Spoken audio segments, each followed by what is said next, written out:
Selamat siang teman-teman, selamat siang Bu. Jadi di hari ini kelompok 8 akan membahas chapter 14 yang berjudul Shaping Culture and Values. Kelompok 8 terdiri dari yang pertama ada Jason Matthew, kedua Jerry Eng, ketiga Kavim Bagasananda, keempat Danang Dewantoro, kelima Niki Vidias Theonandes, keenam Glenn, Glenis Gozali, dan yang terakhir ada Patricia Lestari. Yang pertama ada organisasional kultur. Jadi kultur adalah karakter atau kepribadian suatu organisasi yang bisa dilihat dari cara sebuah perusahaan melakukan pelayanannya. Budaya perusahaan sangat berpengaruh karena dapat mempengaruhi kinerja perusahaan agar menjadi lebih baik, bahkan bisa juga menjadi lebih buruk. Perusahaan yang berkembang pesat seringkali mengaitkan kesuksesan mereka dengan budaya yang diciptakan oleh atasannya. Tapi budaya yang disfungsional atau nilai budaya yang salah dapat menyebabkan banyak masalah. Di zaman sekarang, biasanya para pemimpin sudah memahami bahwa ketika budaya perusahaan sesuai dengan kebutuhan lingkungan eksternal dan strategi perusahaan, maka perusahaan akan lebih mudah berkembang. Di foto pada slide ini terdapat 3 poin, di mana nomor satu itu terdapat di visible atau yang bisa dilihat. Dan di poin kedua dan ketiga itu adalah invisible atau yang tidak dapat dilihat. Di poin pertama itu lebih ke cara berpakaian, pola perilaku, simbol fisik, upacara organisasi, dan tata ruang kantor.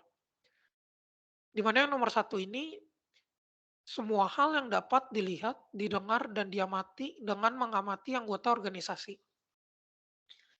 Dan yang kedua itu nilai yang dapat diungkapkan, tapi hal yang tidak dapat dilihat.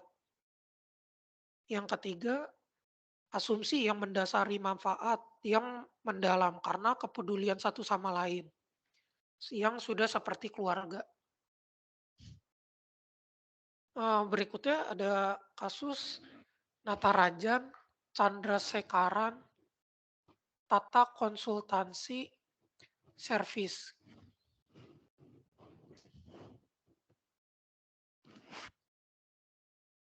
di mana berikut adalah case for analysis.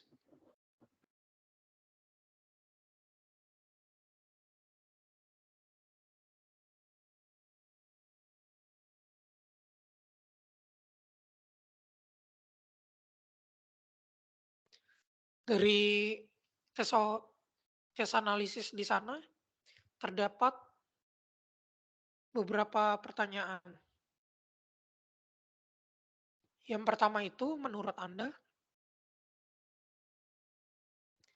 opsi apa yang harus pertimbangkan Jen dan tim manajemennya sehubungan dengan dua supervisor lama ini? Diskusikan positif dan negatif dari setiap opsi. Oh iya, sebelum kita menjawab soal pertama, eh, saya akan memberikan kesimpulan dari kasus yang tadi. Kesimpulannya adalah untuk mendorong adaptasi terhadap lingkungan agar organisasi tetap sehat dan menguntungkan, ini mempertimbangkan untuk menyoroti pentingnya pembelajaran individu dan kemampuan beradaptasi. Sama seperti manusia, budaya organisasi harus tumbuh dan berubah untuk menghadapi tantangan baru.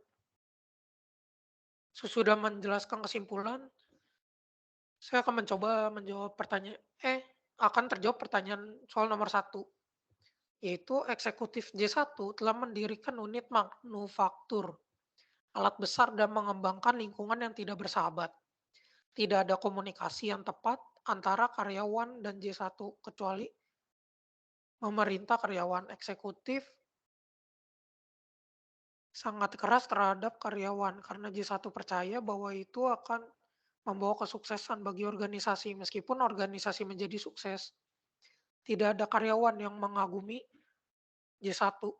Setelah kematian J1, perusahaan datang ke tangan J2, istri J1. Gaya manajemen J2 sangat berbeda dengan J1. J2 memperhatikan kualitas serta karyawan. Namun ada masalah bagi organisasi karena dua karyawan yang lama kerja dengan perusahaan membentuk tahap awal. Mereka tidak cocok dengan budaya dan juga potensi ancaman bahwa mereka dapat mempengaruhi orang lain terhadap budaya baru. Jadi J2 harus mengambil keputusan apakah memecat mereka atau mengambil tindakan lain. Lalu muncul pertanyaan soal nomor 2. Apakah menurut Anda pantas bagi Jen untuk menghapus dua manajer lama yang berkinerja tinggi untuk menciptakan budaya baru bagi orang lain? Mengapa? Dan juga mengapa? Jadi manajemen tidak dapat memecat karyawan karena mereka tidak melakukan kesalahan untuk dipecat. Hal ini dapat mengakibatkan gugatan diskriminasi usia pada perusahaan. Juga tidak mungkin mengembangkan budaya baru tanpa kerjasama dari orang-orang ini. Jadi berikut ini adalah beberapa opsi untuk manajemen. Yang jadi manajemen dapat mengadakan pertemuan pribadi dengan supervisor mengenai perilaku mereka. Mereka harus dikomunikasikan bahwa meskipun diterima di masa lalu, tidak ditoleransi sekarang. Ini akan memberikan karyawan untuk mengetahui dampak perilaku mereka terhadap organisasi dan manajemen. Juga dapat memberikan beberapa saran untuk mereka. Satu-satunya downside dengan saran ini adalah potensi kehilangan bakat mereka untuk pensiun atau saingan.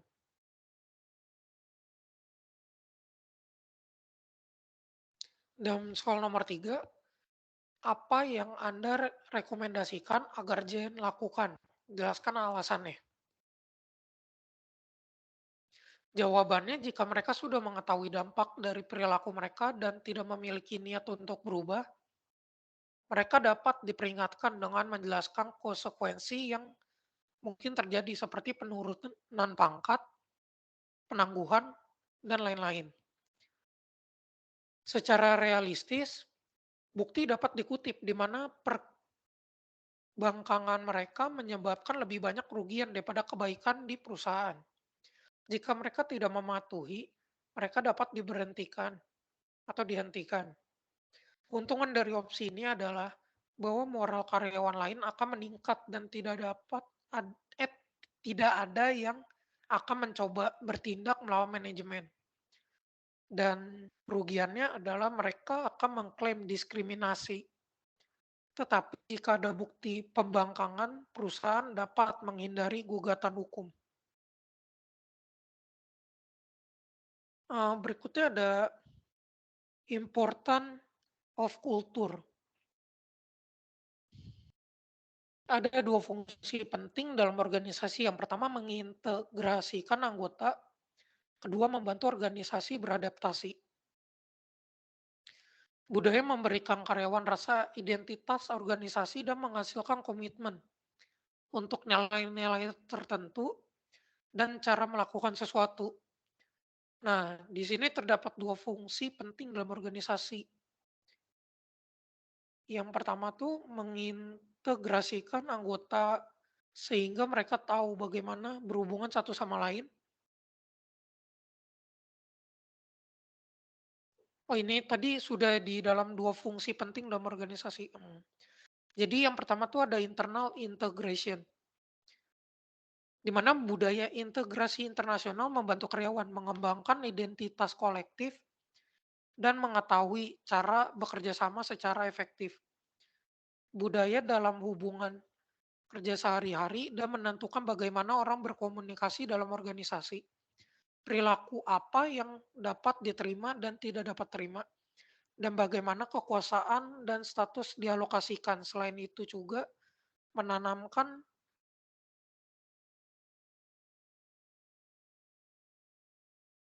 seperangkat aturan tidak tertulis di dalam pikiran yang bisa menentukan perilaku, sehingga mempengaruhi kinerja organisasi. Dalam lingkungan kepercayaan, orang lebih mungkin untuk berbagi ide, menjadi kreatif, dan bermurah hati dengan pengetahuan dan bakat mereka. Yang kedua itu ada eksternal, adaptation, di mana budaya adaptasi eksternal juga menentukan bagaimana organisasi memenuhi tujuan dan berhubungan dengan pihak luar. Nilai budaya yang tepat dapat membantu organisasi merespon dengan cepat kebutuhan pelanggan atau gerakan pesaing. Budaya dapat mendorong komitmen karyawan terhadap tujuan inti organisasi, tujuan spesifiknya, dan sarana agar yang digunakan untuk mencapai tujuannya. Eh, jadi berikutnya ada culture strengths, responsibility, and performance. Jadi kekuatan budaya mengacu pada tingkat kesepakatan di antara karyawan tentang pentingnya nilai-nilai spesifik dan cara melakukan sesuatu. Jika ada konsensus luas, budaya itu kuat dan kohesif. Jika tidak ada kesepakatan, maka budaya itu lemah. Pengaruh budaya yang kuat, tidak selalu budaya yang kuat dapat mendorong nilai-nilai yang salah dan menyebabkan kerugian bagi organisasi dan anggotanya. Berikutnya ada cultural leadership. Pemimpin budaya mempengaruhi budaya dalam dua bidang utama. Yang pertama itu ada pemimpin budaya mengartikulasikan visi untuk budaya organisasi yang dapat dipercaya oleh karyawan. Yang dimana ini berarti pemimpin mendefinisikan dan mengomunikasikan nilai-nilai sentral yang diyakini dan akan dipegang oleh karyawan. Nilai terkait dengan misi yang jelas dan menarik atau tujuan inti.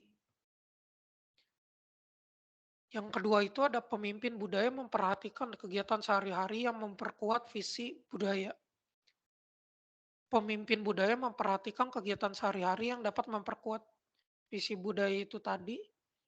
Jadi pemimpin itu bisa memastikan bahwa prosedur kerja dan sistem penghargaan cocok dan memperkuat nilai-nilai. Tindakan berbicara lebih kuat atau lebih keras daripada kata-kata pemimpin budaya menjalankan perbincangan mereka. Berikutnya, upacara adalah kegiatan terencana yang membentuk upacara khusus dan umum dilakukan untuk kepentingan penonton. Para pemimpin dapat menjadwalkan upacara untuk memberikan contoh dramatis tentang nilai-nilai perusahaan. Ya, penjelasan tadi itu bagian seremonis. Yang kedua itu ada stories. Di mana stories adalah narasi berdasarkan peristiwa nyata yang sering dibagikan di antara karyawan. Para pemimpin dapat menggunakan cerita untuk menggambarkan nilai-nilai utama perusahaan simbol. Antara lain untuk menyampaikan nilai-nilai budaya adalah simbol. Simbol adalah suatu ini masuk ke dalam simbol di mana alat lain untuk menyampaikan nilai-nilai budaya ia adalah simbol dan simbol itu adalah objek, tindakan, atau peristiwa yang menyampaikan makna kepada orang lain. Berikutnya ada spesialis language, di mana bahasa dapat membentuk dan mempengaruhi nilai dan keyakinan organisasi. Para pemimpin terkadang menggunakan slogan atau ucapan untuk mengekspresikan nilai utama perusahaan. Slogan dapat dengan mudah diambil dan diulang oleh karyawan. Berikutnya ada selection and socialization, di mana itu berguna untuk mempertahankan nilai-nilai budaya dari waktu ke waktu. Para pemimpin menekankan seleksi yang cermat dan sosialisasi karyawan baru. Dan yang terakhir itu ada daily action. Salah satu cara terpenting para pemimpin membangun dan mempertahankan budaya yang mereka inginkan adalah dengan memberikan sinyal dan mendukung nilai-nilai budaya penting melalui tindakan sehari-hari mereka. Karyawan mempelajari apa yang paling dihargai di perusahaan dengan mengamati sikap dan perilaku apa yang diperhatikan dan dihargai oleh pemimpin. Bagaimana pemimpin bereaksi terhadap krisis organisasi dan apakah perilaku pemimpin itu sendiri sesuai dengan nilai-nilai yang dianut. Berikutnya masuk ke the competing values approach to shaping culture. Nah, jadi nilai-nilai organisasi adalah keyakinan abadi yang bernilai pantas dan penting bagi organisasi. Krisis ekonomi, hancurnya etika perusahaan, dan tanggung jawab yang berkontribusi padanya, dan jatuhnya perusahaan yang pernah berkembang telah membawa nilai ke garis depan. Nilai-nilai budaya yang tidak sehat memainkan peran penting dalam banyak kesalahan yang dibuat oleh perusahaan-perusahaan ini. Namun organisasi yang sukses dengan struktur budaya yang kuat, lingkungan dengan masing-masing menekankan nilai-nilai spesifik, kategori budaya tertentu lebih condong ke arah satu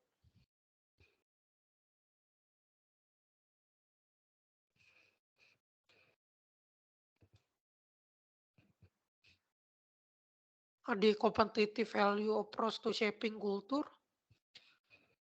Ada dapat 4 kultur. Yang pertama itu ada adaptability culture, di mana budaya kemampuan beradaptasi ditandai oleh pemimpin strategis yang mendorong nilai menafsirkan dan menerjemahkan sinyal dari lingkungan ke dalam respon perilaku baru.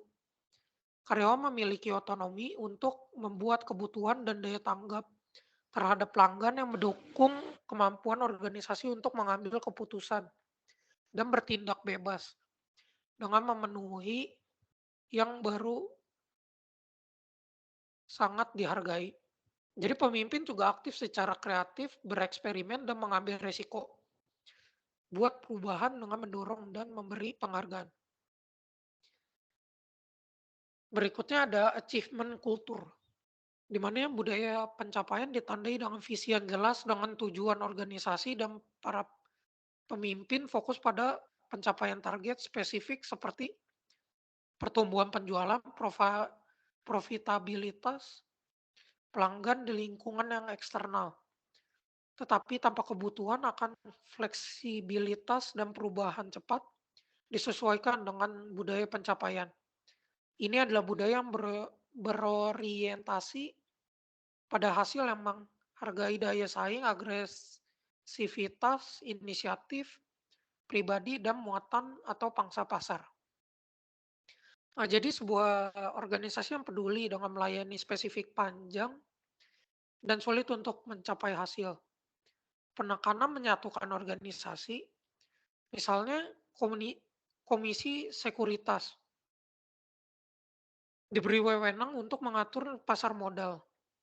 Ini harus berkembang dengan cepat sejalan dengan lanskap pasar modal yang cepat berubah. Ketika inovasi-inovasi investasi baru mulai mengalir, kemenangan adalah perekat yang pada budaya pencapaian dapat digunakan baik di sektor swasta maupun publik. Di dalamnya harus diatur secara efektif, sehingga yang asli akan memiliki kesempatan untuk diadopsi dan dipopulerkan dengan cepat untuk menguntungkan investor. Sementara malpraktek dapat seminimal mungkin. Datuk Seri Ranjit Ajit Singh, Ketua SC, pernah mengatakan, SC memiliki keterampilan yang sangat tinggi dan keinginan yang kuat untuk membuat pasar lebih baik bagi investor dan bisnis. Budaya yang mendorong keterbukaan, inovasi, dan manajemen yang peduli pada kesejahteraan tim, individu yang berkomitmen dengan hasrat untuk staf layanan publik sangat penting untuk upaya ini. Berikutnya ada involvement kultur. Jadi budaya keterlibatan yang memiliki fokus internal pada keterlibatan dan partisipasi karyawan daripada yang lain. Budaya ini menempatkan nilai pada anggota perusahaan dengan nilai keterlibatan adalah pekerjaan dan karyawan, mungkin tampak seperti keluarga. Pemimpin menekankan kerja keras, pertimbangan, karyawan, pelanggan, dan menghindari perbedaan status. Berikutnya ada konsistensi kultur, di mana budaya konsistensi memiliki fokus internal dan lingkungan yang stabil.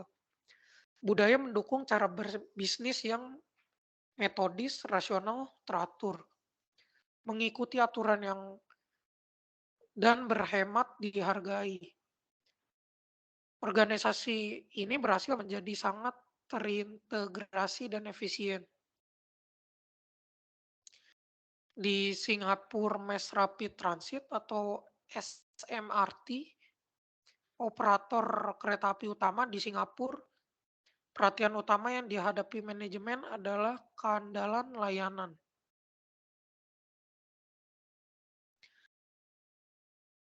Berikutnya masuk kepada nilai etika dalam organisasi. Jadi etika adalah kode prinsip dan nilai yang mengatur perilaku seseorang atau kelompok sehubungan dengan apa yang benar atau salah. Etika menetapkan standar tentang apa yang baik dan buruk dalam perilaku dan pengambilan keputusan. Organisasi memasukkan banyak jenis nilai ke dalam budaya mereka. Misalnya mencantumkan nilai budaya sebagai integritas kerja tim, keunggulan, pemikiran mandiri, dan kreativitas.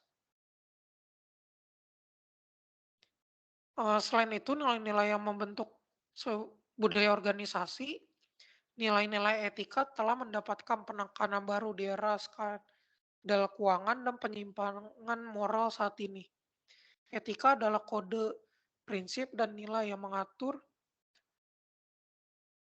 perilaku seseorang atau kelompok sehubungan dengan apa yang benar atau salah. Etika menetapkan standar tentang apa yang baik dan buruk dalam perilaku pengembalian keputusan.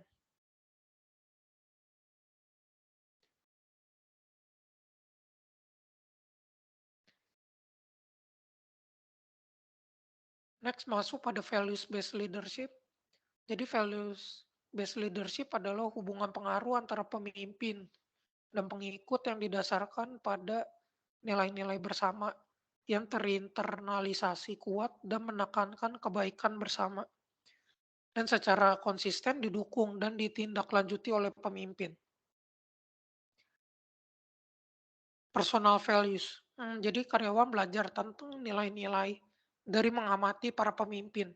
Pemimpin berbasis nilai menghasilkan tingkat kepercayaan dan rasa hormat yang tinggi dari karyawan berdasarkan tidak hanya pada nilai-nilai yang nyatakan, tetapi pada keberanian, tekad, dan pengorbanan diri yang mereka tunjukkan dalam menegakkan nilai-nilai tersebut.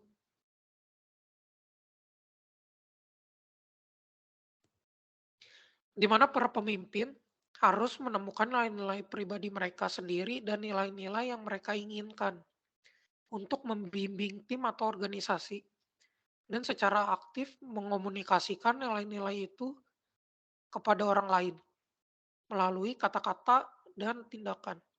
Ketika dihadapkan dengan keputusan sulit, pemimpin berbasis nilai tahu apa yang mereka perjuangkan dan mereka memiliki nilai keberanian untuk bertindak berdasarkan prinsip mereka. Berikutnya spiritual values. Jadi di sini terdapat foto bagan yang terdiri dari 3 poin penting. Yang pertama ada leader values, attitudes, and behavior. Kedua ada followers need for spiritual survival. Dan yang ketiga ada organizational outcomes.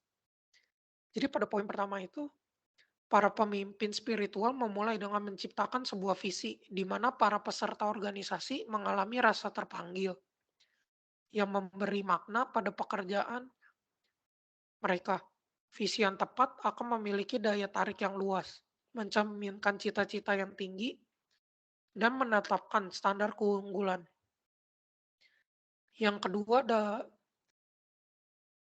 masih pada poin pertama, tapi keduanya itu pemimpin spiritual membangun budaya perusahaan berdasarkan cinta altruistik.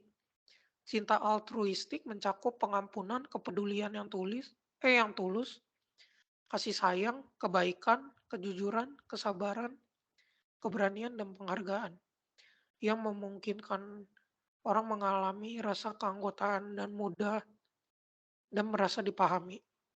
Pemimpin spiritual juga melibatkan harapan dan keyakinan untuk membantu organisasi mencapai hasil yang diinginkan.